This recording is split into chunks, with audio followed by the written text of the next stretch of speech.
I will restrict my presentation to visceral leishmaniasis. It's unfortunate, but we will need too much time to cover CL and VL.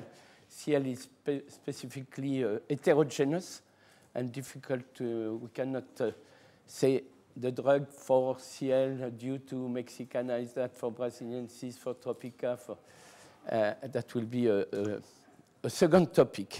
Okay, I will focus on VL and especially anthroponotic VL, but also a little the zoonotic one. So you won't be too frustrated. When you look at the necessities, the needs for drug, especially in developing countries, you have always to take into account that you need a relatively cheap drug.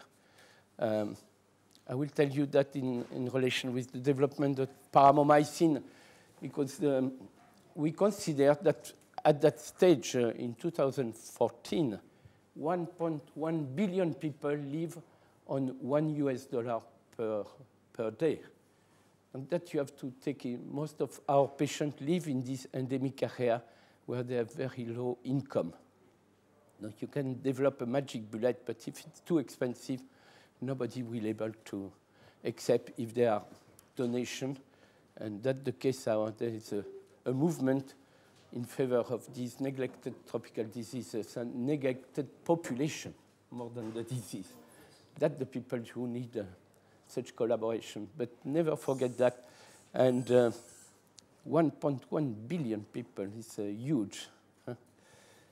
It's one of the aspects that you have to take into account when you develop the drug. Then you have the access to the drug, the quality control, all these points we will see. I put at the beginning just some data we already mentioned on Tuesday in terms of where VL is endemic. We consider now that has been recently updated. 70 countries, 200 million people living in endemic area. It's a big part of the dailies and the incidence, as far as we can evaluate it, is around 300,000 people per year, new cases per year. And you know that in your countries, it's less and less the case, but if it's untreated, usually it's fatal, because associated diseases also and complication of the... DELIS is a disability adjusted life, is the number of years of disability that are created by the disease. And there is a big evaluation, disease by disease. And as Greg showed the first day, VL is one of the big contributors, especially the anthroponotic VL. Okay, a patient with splenomegaly. Just to remember you the different epidemiology, as it was said the first day, it's relatively homogeneous in the focus of Southeast Asia, Nepal, India, Bangladesh. Same parasite, Donovani, same epidemiology, transmission from man to man through the vector, highly focused family cases, spot of disease, one vector, Argentipis, and what I mentioned also already Tuesday is the frequent epidemics that are killing a lot of people. Less and less now, but in the past, it's very impressive. You look at the history of VL in this area of the world, you have absolute terrifying epidemics where body of dead people were thrown out in the Ganges River by thousands of people. And now East Africa is a little more complex. You have two parasites. One dominating is Donovani, but you also in phantom, mostly anthroponotic, but some foci of zoonotic transmission with dogs, animal reservoir. You have a PKDL, very frequent. People give the number of 50% of VL cases developing PKDL. It's not severe as in India, Nepal, Bangladesh, but it's very common. Two different vectors, Orientalis, Martini, and also a different transmission that can be intradomiciliary, extradomiciliary. Very dispersed habitat is not the case in Asia, where you have a concentration of housing. And seasonal migration play an important role, especially in Sudan, where people cross with the cattle, the endemic areas, and severe epidemic. I show you the numbers last time. Like Greg showed you on Tuesday, the classical environment in India, Nepal, Bangladesh. Let's entering into the topic itself. I will make a quick review to show you how these different drugs have been developed, and then some are still in the pipeline, some are abandoned because of the toxicity. That's the problem sometimes after the clinical trial, people say, oh yes, we get the magic bullet, let's go. And then more and more you put the drug in use, more you discover that the compliance is not very good, the resistance is appearing, the way it is distributed in the country, we will come back to that, make that the use of the drug becomes more and more difficult. By chance, during the last 10, 15 years, we have several drugs coming into the pipeline. It's not really the case now. Look here, the 4 major drugs we will review: Ambisome, miltefosine, antimonials, paromomycin.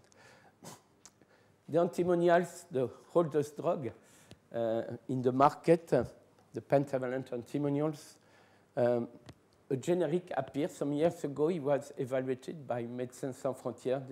They showed that the quality was good. The price was, of course, much less than before, because we could get a vial for $30, 30 per case, sorry, for treatment of. But progressively, that's what appeared, what I just mentioned before, the resistance, especially in India. I have to record to you the fact that the private sector is completely heterogeneous.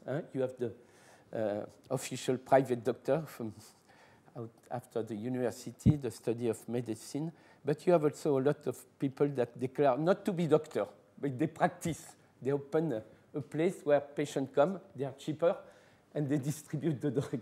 That's what I mentioned. They go to the field from village to village, and they give you the pills in relation with the injection based on the money you have. That's a disaster because, of course, it's the best way to get resistance. In Africa, it's still a drug in use. That's the very classical one from Calcutta in India. Okay, the second one is a very interesting drug, amphotericin B, the traditional one, desoxycholate. Very good efficacy. The physicians are really motivated to use this drug. Even the big professor like C.P. Thakur, the reference in India, is completely fan for using amphotericin B. And he's right. It's a drug that has a very high efficacy. Unfortunately, there is some toxicity, but you can control the toxicity, especially the nephrotoxicity and these infusion-related side effects. And hypokalemia, you have to give potassium and corticoids to reduce the side effect. It's still commonly used in India, no more in Bangladesh and no more in Nepal. But the Ministry of Health bought a huge quantities years ago, and they don't want to throw out what they have. And that's why at the PHC level, you see many patients still treated, but less and less. And now the recommendations are very clear. I will let you know for the new drugs which are available. That's Siam Sundar clinic with all the people under infusion. At that stage, we were having these antimonials, amphotericin B, and it appears very clearly at that stage that nobody could be able to develop a new drug alone. That really we needed this famous PPP, public-private partnership for product development. We say PPP for PD, for product development. And from that time up to now, all the new drugs that have been developed by consortium, PPPs. Miltefosine, you see the initial laboratory was Centaris. TDR was part of that. The government of India in all these development has been a key element. So that was for miltefosine. Then paromomycin appeared. I will tell because at that time I moved from WHO, I retired, and I went with this OWH organization, a grantee of the Gates Foundation. And, you know, it's interesting. When miltefosine appeared, I remember I was in TDR at that time, we say, oh, oral drug, that's fabulous, let's forget. And paromomycin was in competition because there was an Italian laboratory, Pharmitalia, that had developed paromomycin for diuretic purposes. No?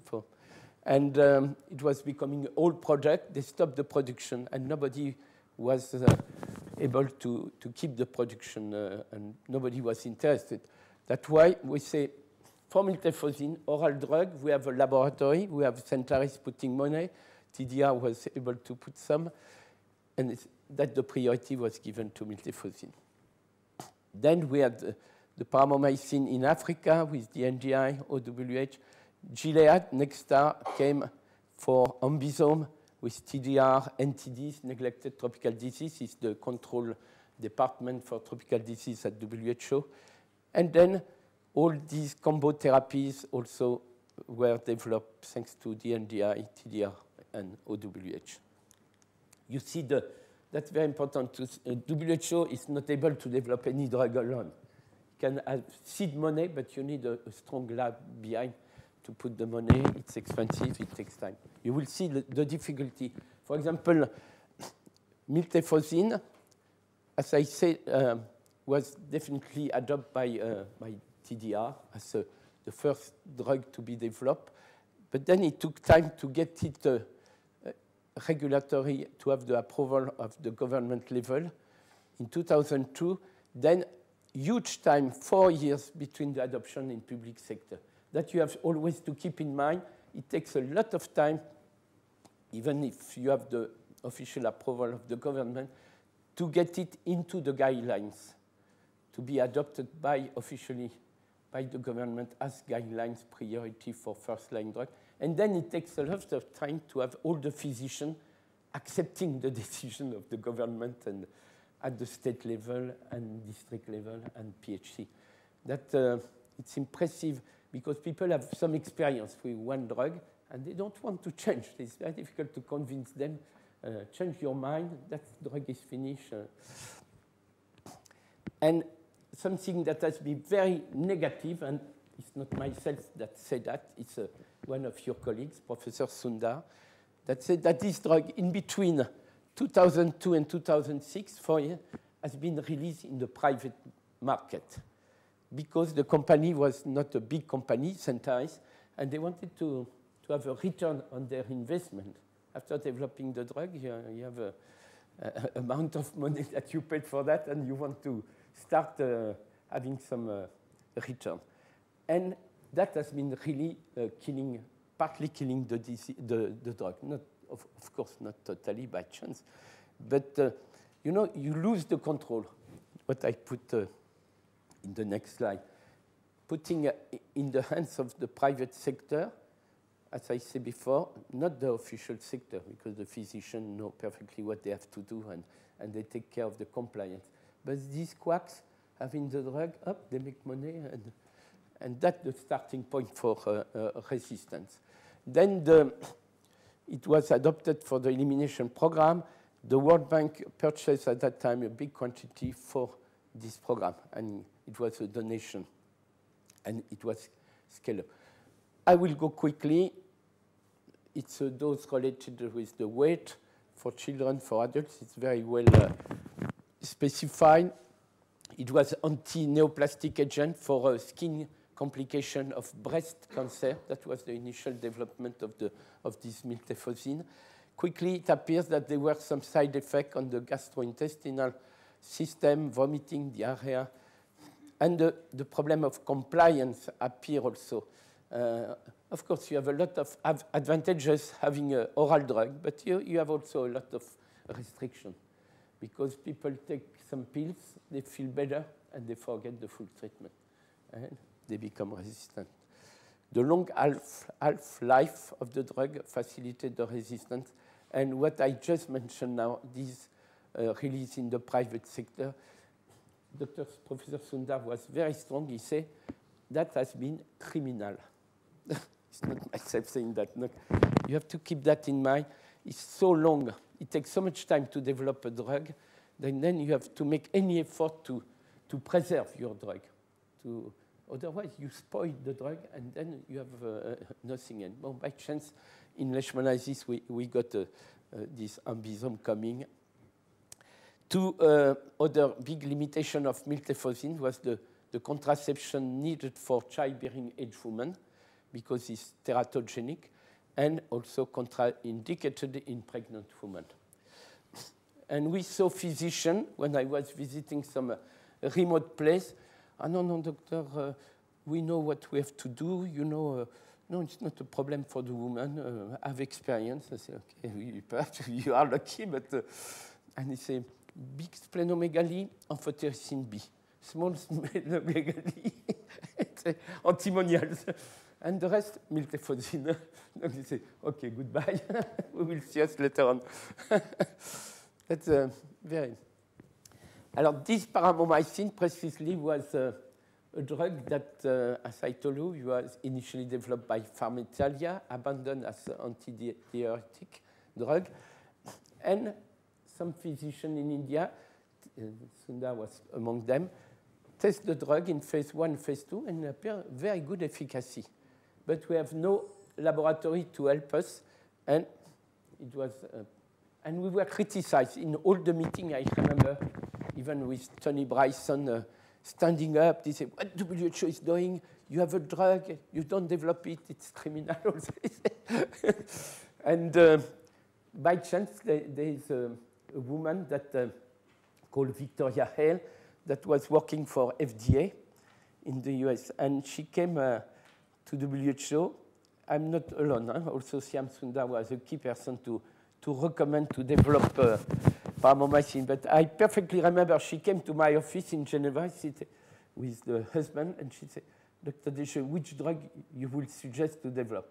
And at that time, I said, well, miltefosine is going on, but we have this drug stuck in the pipeline. Okay, where we have to do that? I said, in India. With whom? I printed 5 names. Among them was Siam and 4 other physicians. She looked at the husband, she said, let's go. Very strong woman. 2 years later, she was nominated Woman of the Year in the US. Donc you see, the husband was very under control with such strong woman. And she went to India. 2 weeks later, she come back, she said, Dr. Deschamps, I will do it. I said, congratulations. Which money? I said, at the end, when she was leaving, I said, don't worry. And she went directly. She was a personal friend of Bill Gates. She went to see Bill Gates in Seattle and, bing, gave the money to develop it. And the advantage that the technology was transferred to India and produced in Hyderabad. And Hyderabad is a fantastic city where you have many pharmaceutical companies. And we got something impressive. The price of production by the company, Gland Pharma, in Hyderabad was 1/10 of the price in Europe. Okay, see, 1/10 of the price. Donc, with the Gates money, we were able to develop a phase 3, phase 4. And then it was recognized, registration in India in the WHO Essential Medicine list. The problem for this drug is she was globally well tolerated at this dose, 15 milligrams per 21 days. 21 days injection is long. And the worst thing that is painful when you inject it, it depends how you to inject. But, you know, for the people, they like it at the same time. No? The concept in the rural areas is good to have a drug that you put into because you will cure. If you give pills, I remember perfectly people telling me, oh, he didn't do anything for me because he gave me only pills. You know, that's a very strong concept. Huh? You have to take all this cultural affair into the pipeline.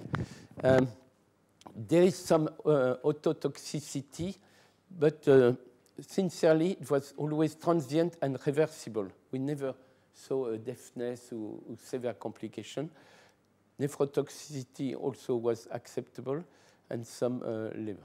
Donc not completely safe drug, but the main limitation was this question of 3-week injection.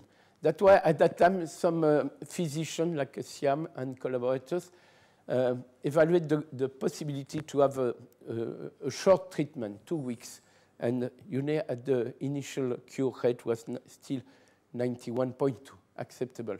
And people from Antwerp in Belgium look at different cost-effectiveness analysis of combo therapies, and the conclusion was that miltefosine paramount in 10 days was the cheapest, at $27. That's not nothing, but that was really the cheapest option at that time. That's why I mentioned at the beginning the importance of... then we had a new step with liposomes. The real liposome here, that is ambisome, is amphotericin B in a lipidic capsule. And you have other presentations that were partly abandoned because it's not so safe as the liposome. The liposome has the specific effect to be captured by macrophages and brought directly to the spleen and to the liver. You have what we call a target effect. The drug is delivered exactly to the place where he has to be active. That limits the side effect. You have a minimum of side effect, and you have a fantastic efficacy.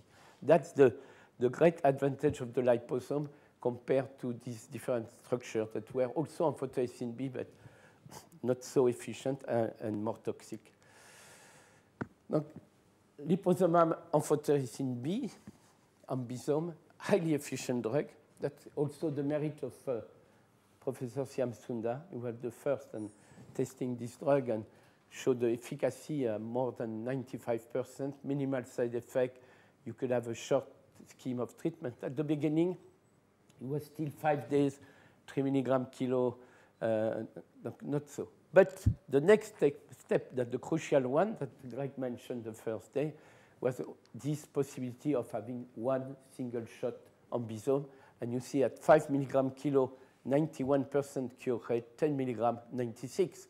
That was really a revolution. That's why paramomycin, miltefosine became on the side, although still used, but with such a possibility, it was superb. The unique big limitation, I remember in the meetings we were discussing that price was completely unacceptable for a developing country, no? To put, because you need several vials. It was no way to offer this drug initially to developing countries at that price. But negotiations start between WHO and the lab, Gilead, and these $186 per vial became $18 per vial. It's still some money, but that changed completely the perspective of use of this drug. And you see, if you have a patient in India, 35 perhaps is the limit, no? But we can evaluate the weight of the patient. More or less that's the case. At 10 milligram kilo, one shot, 126. It's still money, of course, for people living with $1. But you will see, there have been, my next slide will show you the donation that has been obtained through negotiation between WHO and the lab. And that has been really changing the perspective for the elimination program. In between, there were a lot of recommendations how to use the ongoing drug like miltefosine, amphotericin B, paramomycin. And two different things were emphasized: to have a supervised treatment like the DOT in tuberculosis, and put in place pharmacovigilance and drug resistance surveillance system. It's what I said at the beginning, I will repeat. You have to take care of the existing drug. It's not because a new drug is coming that you have to spoil your drug. When you think on the time needed to develop, the cost of developing a drug, really you have to be so careful, and that's the most difficult thing to obtain. Because we talk always on pharmacovigilance, surveillance network, but practically there are very few implementation in the countries. And it's difficult. It's not a... Then we had a meeting in Bangladesh confirming the role of AmBisome. And we were saying at the same time, you have to continue developing combination therapy. Why? That's also the same. Why combo therapy? Because we all agree that allowed, if you put two drugs together, you can treat for a shorter duration. It's cheaper. You increase the efficacy. Normally, there's some synergy or additive activity. You have less toxicity. And for resistance, you reduce the risk. The compliance is better because it's shorter. At that time, several combo therapies schemes were evaluated, comparing. I will go relatively fast. The conclusion is that this one was the cheapest and the most efficient one in red, AmBisome and miltefosine, giving 98% efficacy. So that was clear that we could use single-shot AmBisome or combo. Another combo therapy, miltefosine paramomycin, 98.7%, and that was a very cheap combination too. Donc we have in the hand two possibilities, single-shot AmBisome in one side and combo therapies. Then some studies were initiated in Nepal, in India, in Bangladesh to evaluate all these possibilities. And that's the key step. I have to go fast, but we are close to finish. For Donovani in Southeast Asia, the expert committee who met in 2010, already 4 years ago, defined that's really the role of WHO, to have 50 people meeting during 1 week and defining what should be the guidelines for treatment in Asia, in Africa. And you see here, the recommendation number 1 was AmBisome 10 milligram, and then AmBisome with several injections, 3 to 5 milligram for 3 to 5 days, and then the combo therapies. So the three were recommended. And then has been really the key step. Gilead, the company producing AmBisome, made a donation of 445,000 vials, and that has a value of $8 million. Donc, sometimes we always criticize the pharmaceutical company, but we have to acknowledge when they do this kind of donation. And simultaneously, the FID in UK made a donation of 2.7 million British pounds to implement AmBisome. Because you have the drug donated, but then how to implement in the country? If you go down to the district, to the PHC, it's a drug that has to be dilute, it's a powder, and it has to be filtered. So you have some logistic aspect in the use of AmBisome. But having the drug given $8 million donation, and if you have this amount of money to train people to how to use it at the country, at the different level, you are in good way. And I'm sure that simultaneously there were a lot of studies in East Africa because it appeared that AmBisome was less efficient, and there is a dose escalating study to see what will be the dose of AmBisome. But for the moment, the recommendation has been for combination therapy, and especially this one, antimonials, paramomycin 10 days with good efficacy, non-inferiority comparing to monotherapy, less PKDL, and no major safety concern. So you can remember for the moment, combo therapy in East Africa, AmBisome, a first-line drug in Asia. AmBisome appears surprisingly not so efficient as in Asia, in East Africa. Is it different parasite? Is it other factors? It's not very clear yet. But there is a study to evaluate what should be the high dose of AmBisome. But more you increase the dose, more expensive it will be, and difficult to be acceptable for the country. Okay. East Africa, you see the recommendation, just to confirm what I just said, were in favor of combination. Then to finish, we have one more slide on zoonotic VL in South America, where the situation is, as I say, with the dog, is Leishmanian phantom, is very different parasite.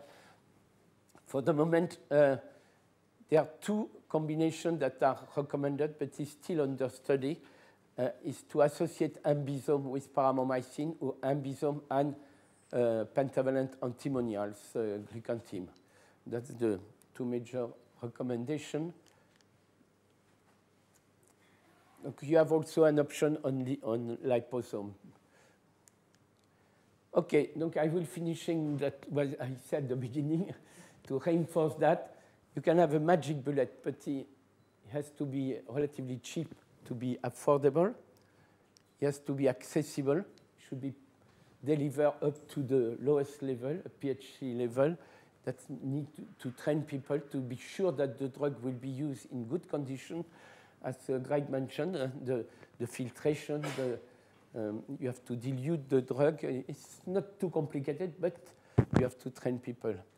And the quality should be there and should be acceptable. We say that's the 4A that characterize any drug. Okay, just PKDL. PKDL, I have no time to go into detail, but now, up to now, the treatment was very long, very toxic. Antimonials and amphob-B and even miltefosine was for 2-3 months. Some new perspectives are now with ambisome, 5 milligrams twice per week for 3 weeks. So that's really also a revolution because I remember sincerely being in front of a case of PKDL, and the local physician told him, look, guy, we will have to give you antimonials for 4 months, and in between you will have 2 months with no drug. Donc, the treatment will take 6 months.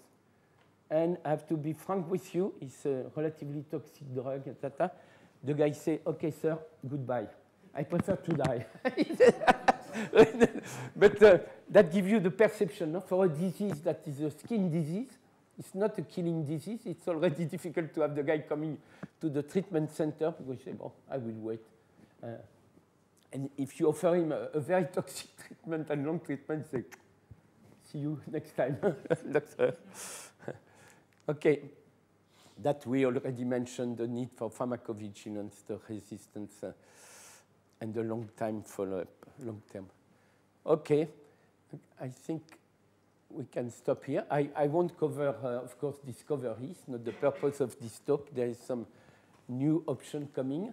And I will finish with these beautiful pictures taken in India where people are smiling.